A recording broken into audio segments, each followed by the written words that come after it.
When I first started the job, I lived fairly close to the asylum. I used to walk there every day instead of taking the car. Until that day. I left for the day and it was in the middle of winter. I was cold and I bundled up for the hour-long walk. It was dark by 6 p.m. now, but I was excited to get home after a long day of work. I always enjoyed walks I could take after the day and get it off my mind before I got home. It helped depressurize me from the craziness of the day. Today was like any other. I said goodbye, clocked out, and then left the asylum. When I got to the streets, I immediately noticed someone behind me. Obviously, this was not unusual, except they were walking pretty fast and seemed to be pretty annoyed. Hey you! I heard from behind. I stopped and turned around. He wore a black bandana around his head, sunglasses like John Lennon's eyeglasses, a white t-shirt under a leather jacket unbuttoned over his shirt, and blue jeans. His finger was pointed in my face. I seen you coming out of that place. You think it's fucking cool to torture God's children? I went into work mode and decided it was best to play along. God, how if only cell phones were invented back in 1968. I don't. I hate it there, but they are making me work there. His finger dropped and he looked at me oddly. I leaned in. You gotta help me, man. You should go tell the police what they're doing. He laughed and put his arm around my shoulder in a total change of attitude. Tried. The police won't help us. We gotta do this ourselves. He reached into the back of his jeans and pulled out a gun. You and I, we can do this right now. Free you. Free every one of the children. My eyes got wide. I didn't know what to do. I thought of my wife. I thought of what to do next. If I said the wrong thing, I might end up shot right here in the snow. No, let me go home and get my gun. Then we can meet back here in about 2 hours, when it's darker and there's only security around. I was panicking, hoping this worked. It did. He laughed and said, Right on, brother. Go home and get your gun and meet me back here. He winked at me and walked the other way, muttering something. I ran as hard as I could to the police station and let them know what had just happened. They went to the location and couldn't find him. Meanwhile, I went home and told my wife what had happened. I got my gun out and slept with it near me. That night, I heard a tap on the window. I grabbed my gun and looked out it carefully. It was the same guy. Where the fuck were you? He yelled, waving his gun around. I closed the window and ran to the phone, calling the police and telling them I needed them now. They said they would be there as soon as they could. I peeked out the window and he was gone. I was terrified they wouldn't find him and he would be back. When the police came, they looked around and couldn't find him. I told them what he looked like and they said they would have a patrol car roam the area throughout the night. I didn't feel any safer. The next day I drove to the asylum and your aunt stayed at a friend's for the day. When I got in, I immediately reported that there was a man who wanted to get in, and he had a gun. They called in some extra security and they kept an eye out for the man. He didn't show up. I felt a little better knowing he wasn't around. Maybe I'd be fine. The day was as normal as it can be at the asylum. People screaming in the halls. Someone started a fight with another patient. There was babbling, and someone even yelled out that Satan's 4 archdemons were after him as he ran from the nurses. I thought it was ironic, because sometimes I felt like the nurses really were Satan's demons. After my shift, I left and picked up your aunt and then we went home. Immediately, I locked the doors and felt paranoid for what was inside. I walked through the house carefully, checking every room, looking underneath furniture and in closets. I was too afraid to check outside. I felt it was clear, but in a few minutes came a tap at the window and a scream from my wife. I ran down the stairs and pointed my gun out the window. Come on, Bill. It's me, Jerry. I tried to rack my brain for who Jerry was. I remember he was a crazy lunatic they thought they cured after giving him some sort of hydrotherapy. He showed me his arms and they were cut from the elbow down with little marks. I kept cutting until the therapy wore off. The voices are just too strong, Bill. They know what needs to be done. I have to set them free, Bill. You know just as well as I do. I cocked the gun. Jerry, I will shoot you if you come any closer to the house. You are not welcome here. You are sick. Go back to the doctors. Meanwhile, my wife had called the cops and they were on the way. I knew it. He sighed and pulled out his gun. I knew you were with them. He pointed his gun at me. The thing is, Bill, I can't die. I'm a fucking god. I was sent by Odin. I'm Thor's twin.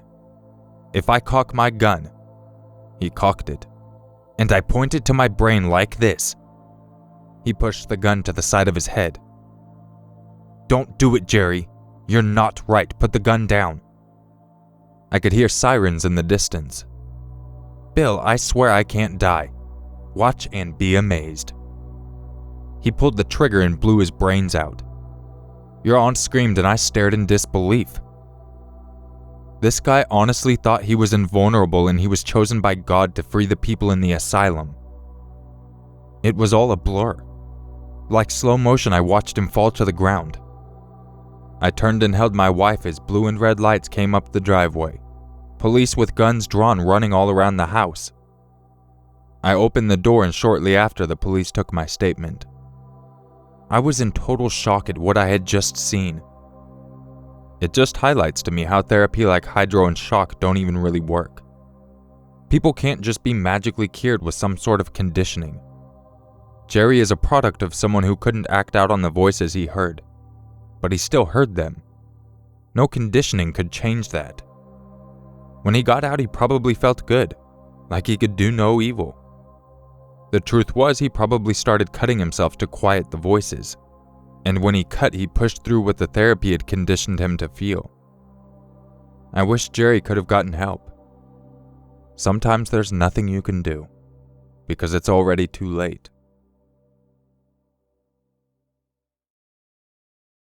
I'll be honest, I have a huge heart for the insane, but the screaming is what always got on my nerves.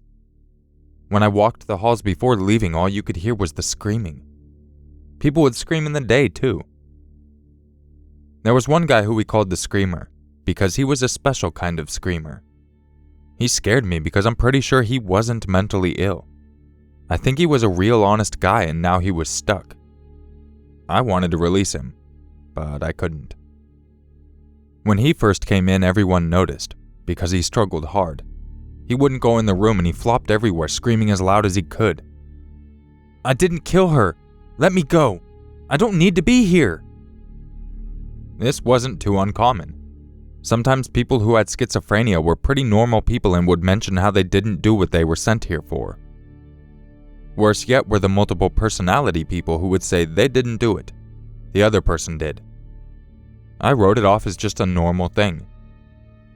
One night I was walking the halls and I stumbled upon his room.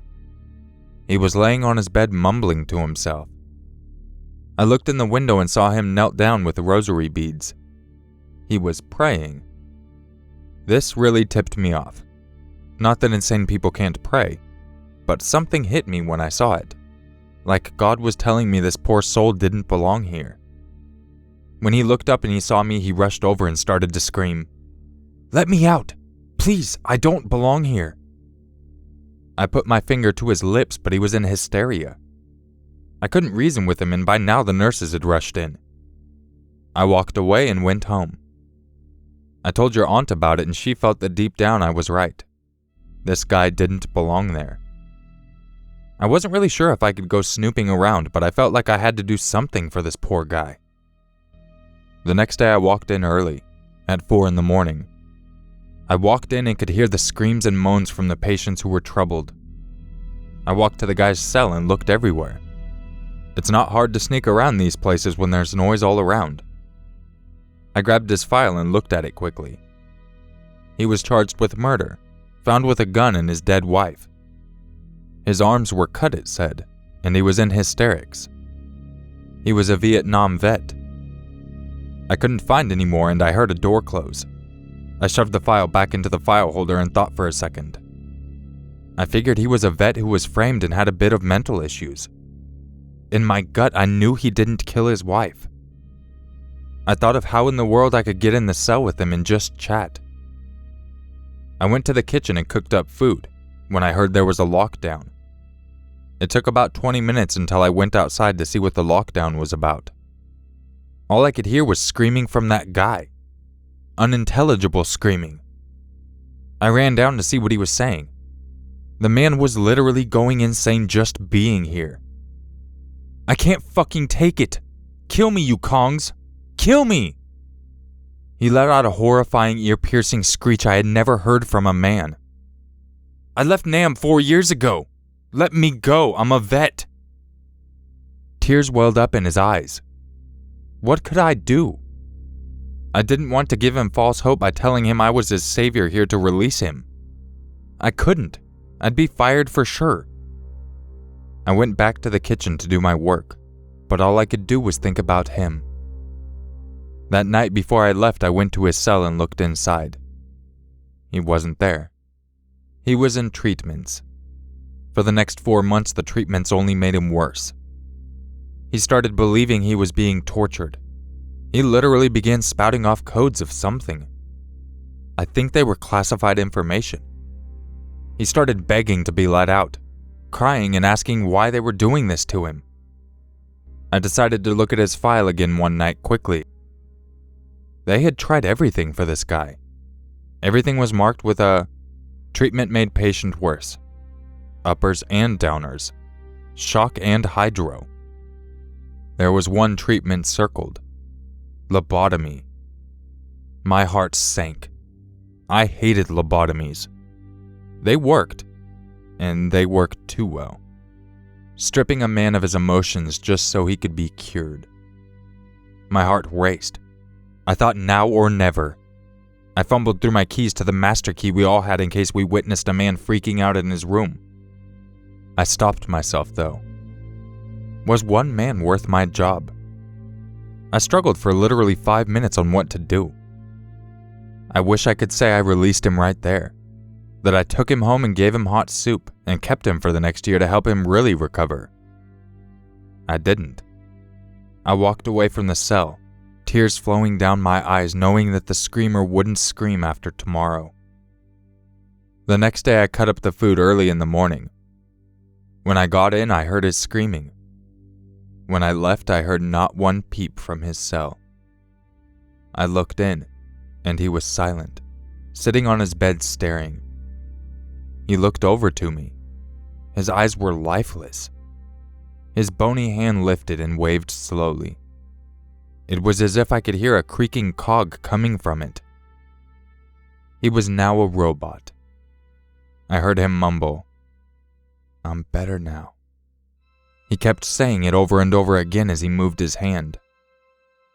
I backed away from the window and walked home. I hit my head over and over on the way out, saying, "Wake up!" It wasn't a fucking dream, this was real. I called out the next day and took the day off with your aunt. We went to the beach. I enjoyed doing that after a traumatic day. This one was too much. That night I had a dream of him. He was screaming at me and pointing, saying, "How could you leave me? I'm trapped inside this body. I can't escape now."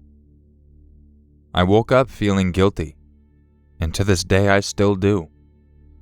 It was messed up, I know. It's not my fault, I know that. I just can't stop thinking about how that man was innocent.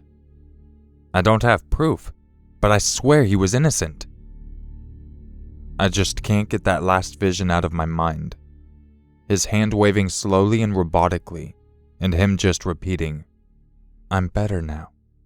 I'm better now."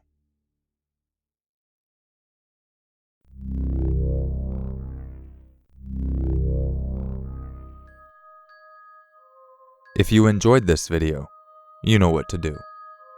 And if you would like a chance to have your story featured in an upcoming video, make sure you email it to Urmaker6260@gmail.com. And if you would like to help support the channel, make sure you go check out my Patreon or my Spreadshirt. You can find links to both in the description. I appreciate you checking out this video, and I'll catch you in the next one. Bye.